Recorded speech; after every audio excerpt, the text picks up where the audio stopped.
नमस्ते भैया बहनों,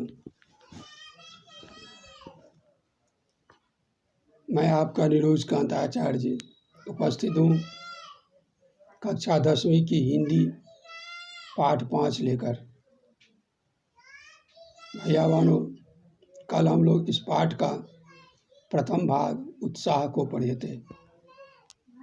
आज हम लोग इसका दूसरा भाग अट नहीं रही है को पढ़ेंगे। भैया बहनों, जैसा कि हम लोग जानते हैं, सूर्यकांत त्रिपाठी निराला जी छायावाद के प्रमुख कवि माने जाते हैं। छायावाद का मतलब होता है कहना कुछ और समझना कुछ, यानी कहते कुछ है और उसका भाव कुछ और निकलता है। जैसे आप लोग भी अपने साथियों में बातचीत करते रहते हैं तो कहते हैं जी बड़ा छायावादी बनते हो, जो कहना है स्पष्ट कहो। तो यह होता है। तो काव्य की दृष्टि से छायावाद जो है, छायावाद की प्रमुख विशेषताएं वो है प्रकृति चित्रण और प्राकृतिक उपादानों का मानवीकरण।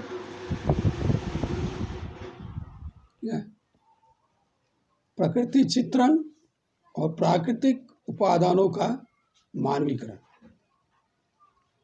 प्रकृति की चित्रण, प्रकृति कैसी है, कैसी लग रही है, ये सब देखना, सुनना, बताना, यही है चित्रण।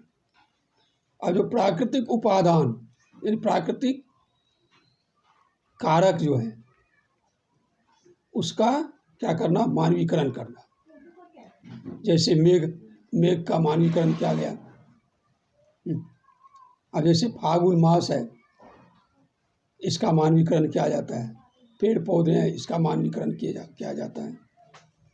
तो यही है प्राकृतिक उपादानों का मानवीकरण। ठीक है। तो छायावाद की दो मुख्य विशेषताएं हैं, एक है प्रकृति चित्रण और दूसरा है प्राकृतिक उपादानों का मानवीकरण। तो निराला जी की जो ये दोनों रचनाएं हैं, इन दोनों रचनाओं में यह जो है कि छायावाद की प्रमुख विशेषताएं परिपूर्ण है। ठीक है। प्राकृतिक उपादानों का चित्रण और मानवीकरण दोनों हुआ है। ठीक है। तो अब काव्य के दो पक्ष हैं, एक है अनुभूति और एक है अभिव्यक्ति। अनुभूति मतलब आप जो अनुभव करते हैं, जैसे भिन्न भिन्न मासों में आप जो है कि भिन्न भिन्न प्रकार का जो है अनुभव करते हैं।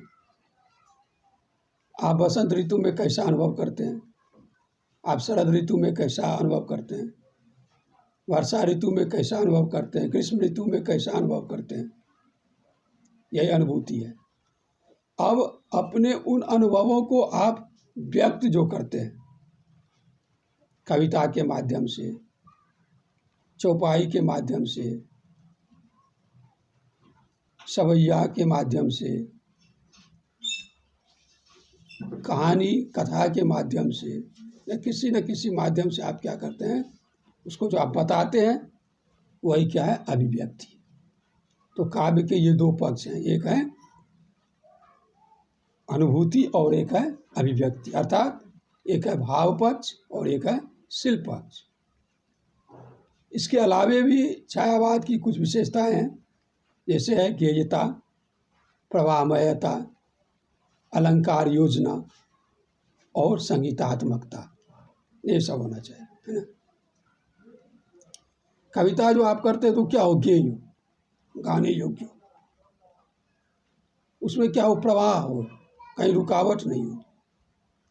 अलंकार योजना जो है कि उसमें हो, अलंकार योजना सही हो, अलंकार का समावेश हो, और संगीतात्मकता हो, दोनों।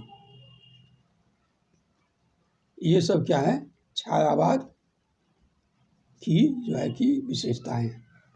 ठीक है, तो चलिए अब देखते हैं ये जो है कि इनकी जो रचना है निराला जी की, ये इन दोनों रचनाओं में ये सभी विशेषताएं, छायावाद विशेषताएं पाई जाती हैं। आगे चलते हैं, देखते हैं। कहता है कि अट नहीं रही है।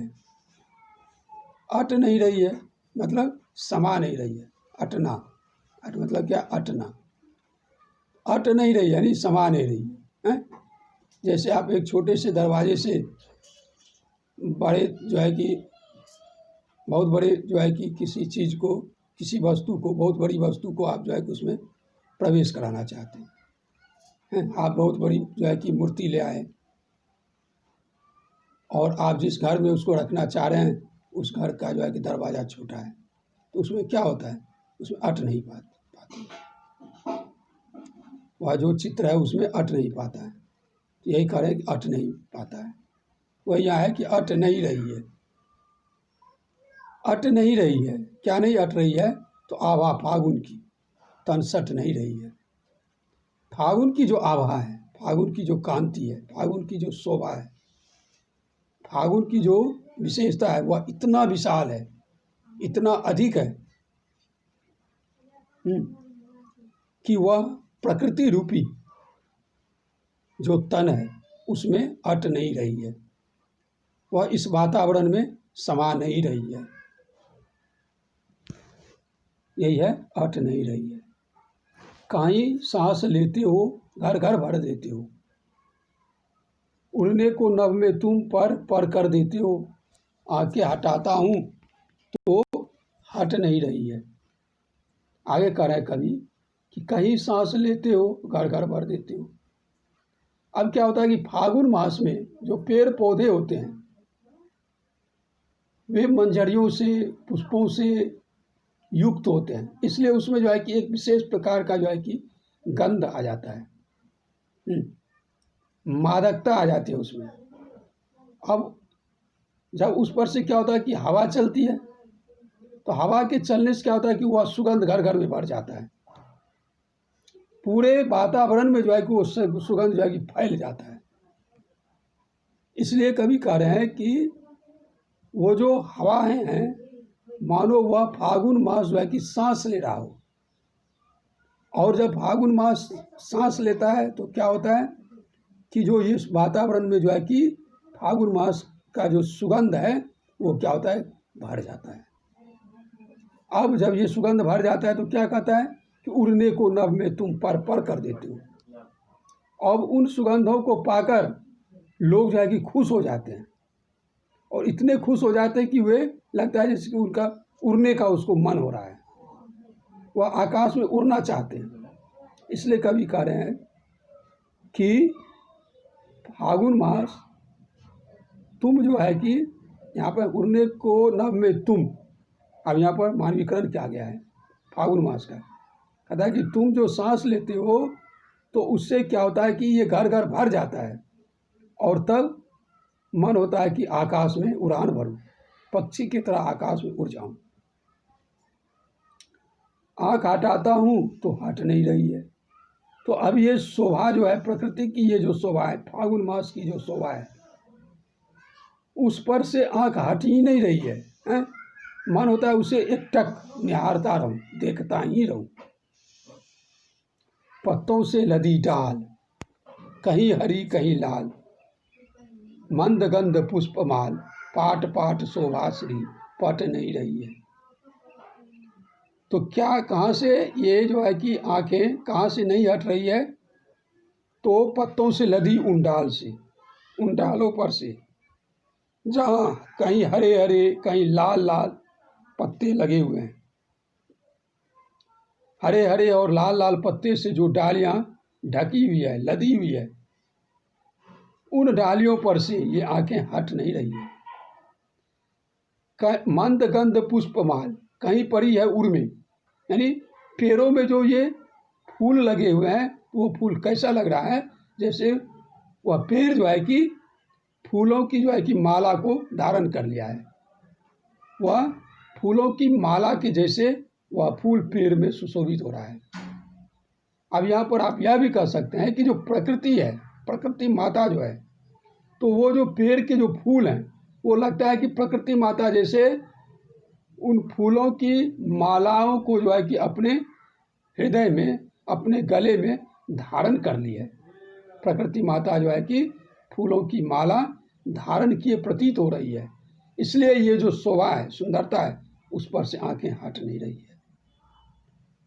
पाट पाट शोभा श्री पट नहीं रही है। ये जो सुंदरता है वो जगह जगह पाट पाट, यहाँ पुनरुक्ति अलंकार है, वह क्या है कि जगह जगह वह जो है कि पट नहीं रही है, नहीं समा नहीं रही है, अट नहीं रही है। भैया बहनों, यहाँ पट, अट, सट, ये सभी का लगभग जो है कि एक ही अर्थ है, हैं? समा नहीं रही है, सबका प्राय एक ही अर्थ है। ठीक है, तो इस तरह हम देखें इस पाठ का जो है कि हम अभी जो है कि ये क्या है, अब हम इसको जो है कि इसका भावार्थ अगर देखें तो यहाँ भाव यह है कि फागुन मास की शोभा जो है कि बहुत सुंदर होती है। फागुन मास इतनी शोभाशाली होती है कि उसकी शोभा वातावरण में अट नहीं पाती है, यानी वातावरण में छा जाती है। जहाँ देखो वहाँ फागुन की सुषमा ही दिखाई देती है। फागुन मास में जो है कि एक विशेष प्रकार का गंध जो है कि फूलों का, मंजरियों का गंध जो है कि वातावरण में फैल जाता है, जो हवाओं से स्पर्श करके या हवाओं के माध्यम से जो है कि घर घर में भर जाता है। यानी अभिप्राय यह है कि फागुन मास में जो है कि वातावरण में एक विशेष प्रकार का गंध जो है कि फैल जाता है। फागुन मास में क्या होता है कि पेड़ पौधे, बसंत ऋतु के होने के कारण पेड़ पौधे में हरे हरे पत्ते, लाल लाल पत्ते लग जाते हैं। नव पल्लव, नव किसलय दल कोमल तर, है ना, तो नए नए किसलय, ये जो नए नए पल्लव, नए नए पत्ते जो है कि पेड़ में लग जाते हैं और उसमें फूल भी लग जाते हैं, है ना। पेड़ पौधे जो है कि फूलों से और नए नए पल्लवों से युक्त हो जाते हैं और उसकी जो शोभा है वह क्या होता है कि बड़ा ही दर्शनीय होता है। यही है इसका भावार्थ। ठीक है भैया बहनों, आज इतना ही। कल फिर दूसरा पाठ लेकर आऊँगा, तब तक के लिए नमस्ते।